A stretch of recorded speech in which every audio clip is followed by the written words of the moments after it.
Yo, East High Health Kids, what's going on? Eckerd here again.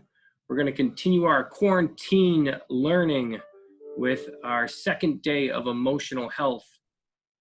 If you recall, day one of emotional health, you took a quiz and you sort of assessed your own emotional health and you learned a little bit about what it was. We're going to take a little bit of a deeper dive today and try and make some more connections. So let's go. I'm going to share my screen. We're going to hop into Learning Tracker 2 for emotional health. Today, I want you to be able to identify characteristics of an emotionally healthy person. That's your learning target.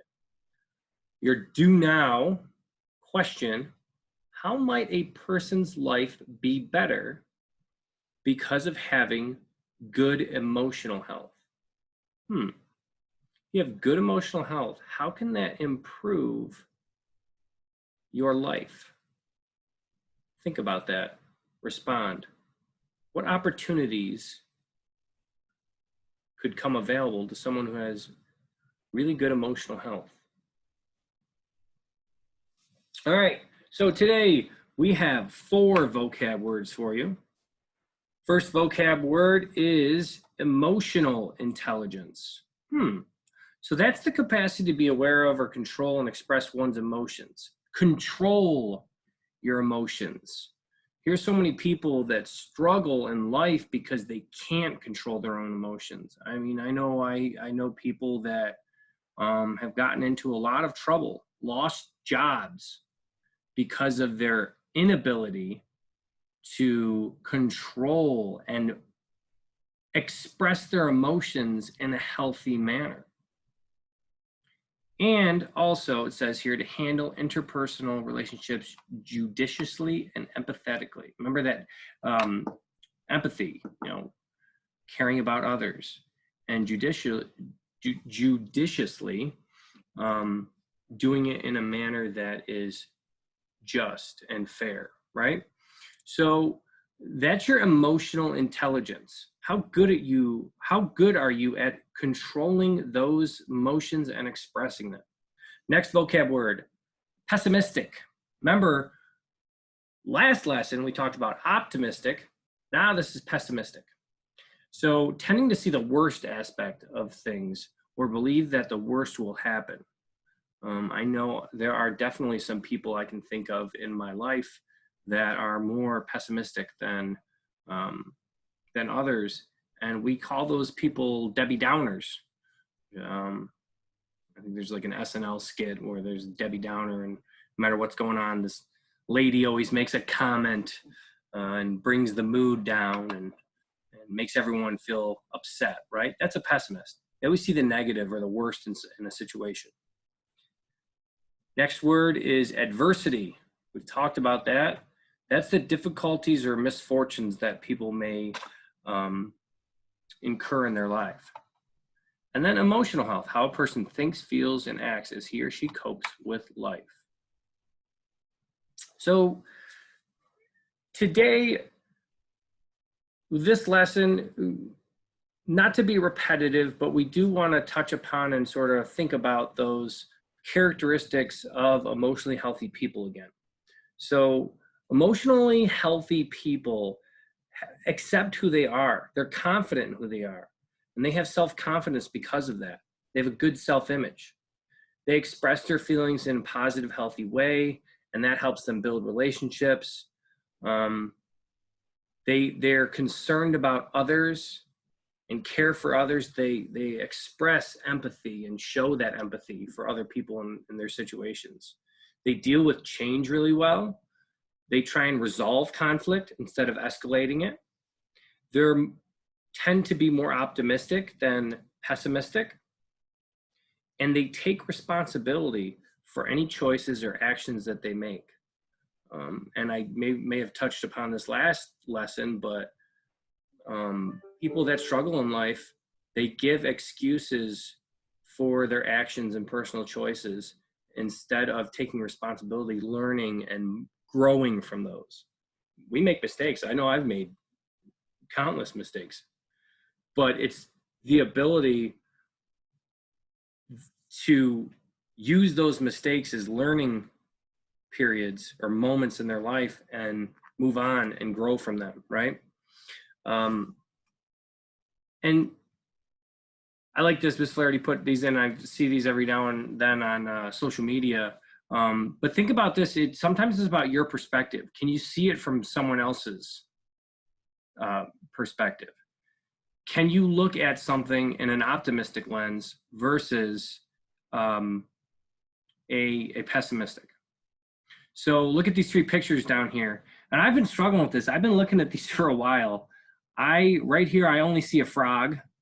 I don't know what else. If anyone else can see something, tell me, please, because I can't figure it out. And I'm trying to turn my screen upside down and figure out what the heck else is going on in that picture. The one in the middle, I see 2 things. I won't give it away, but I definitely see 2 things in the one in the middle. And the third one, I only see 1 thing again. I've been trying, but here's the thing.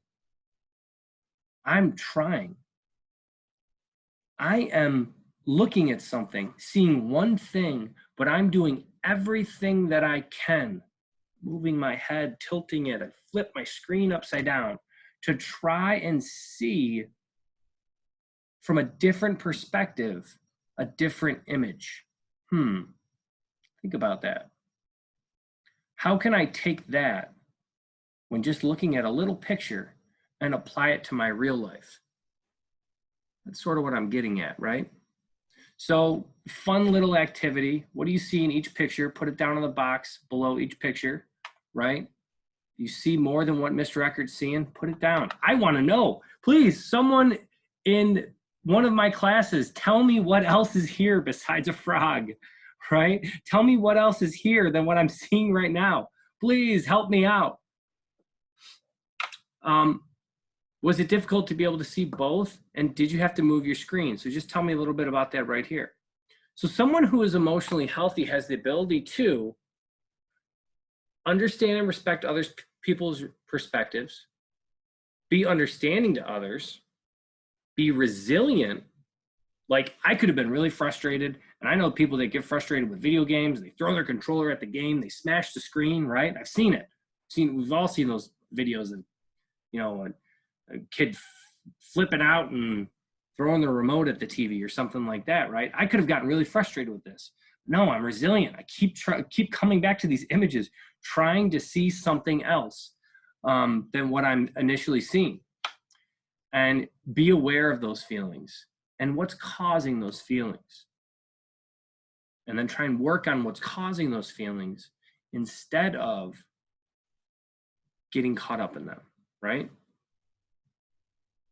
So there's a question here, and we're going to hopefully respond to it in this box to the right. It says, can a person express all the characteristics of positive emotional health all the time?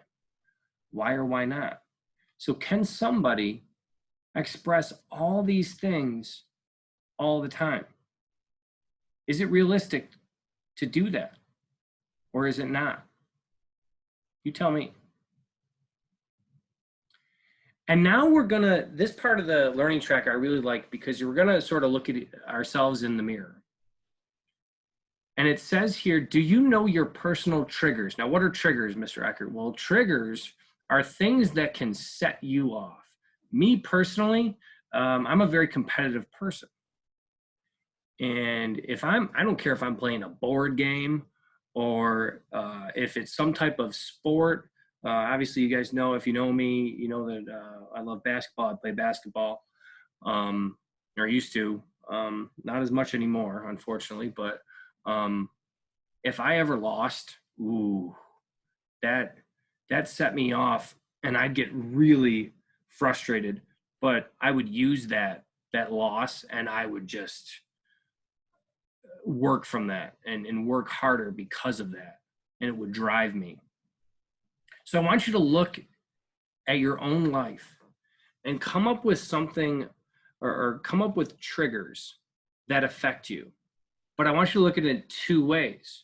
I want you to think of it, one, what are things that affect you in the positive aspect, right? I can tell you right now, for me, when my little girl my daughter says, snuggle me, daddy. She wants to go, and we want to, snuggle up and, before bedtime and sort of calm down. When she says that, oh, it makes my heart melt, and I'm just probably the happiest guy in the world.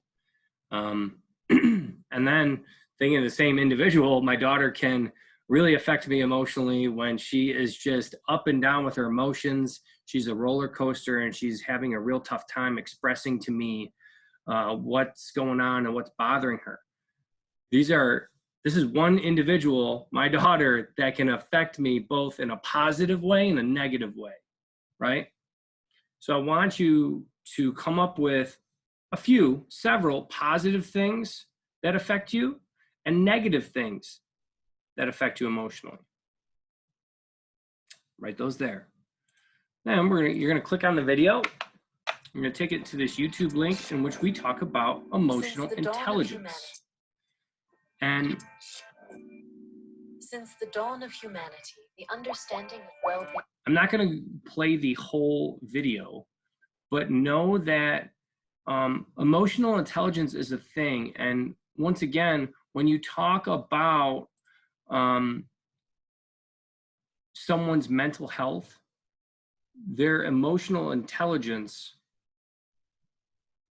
is a big way to gauge whether or not they're going to be successful or excel at certain things in life, right?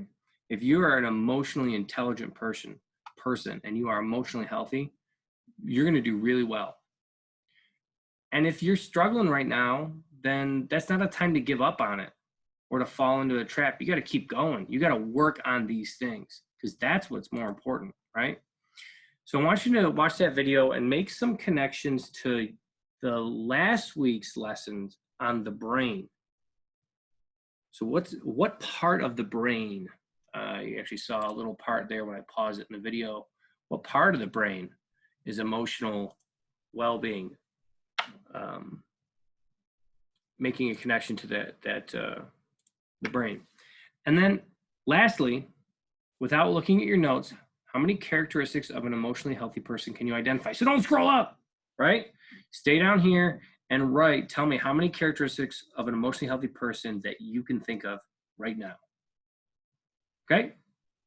That's going to complete our week of emotional health, part 1. Hopefully you did that first. Check out that video and link, learning tracker. Hop over to part 2, finish this one. And let's keep learning from home. Remember, I always talk about and I advocate for all of you individuals. Education is so important. Knowledge is power. Don't fall into a trap of not learning because you want to empower yourself and gain as much knowledge as you can so you can be as smart as you can be and be the best version of you when we get out of this. So take care. I hope you enjoyed that lesson, and I will see you all next week. Join me for my office hours, Monday and Tuesday, 9 to 9:30 a.m. I had one kid join, and we talked about schoolwork for about 10 minutes, and then we talked about basketball for another 20 minutes. So I'm not boring to hang out with on Zoom. So talk to you guys later.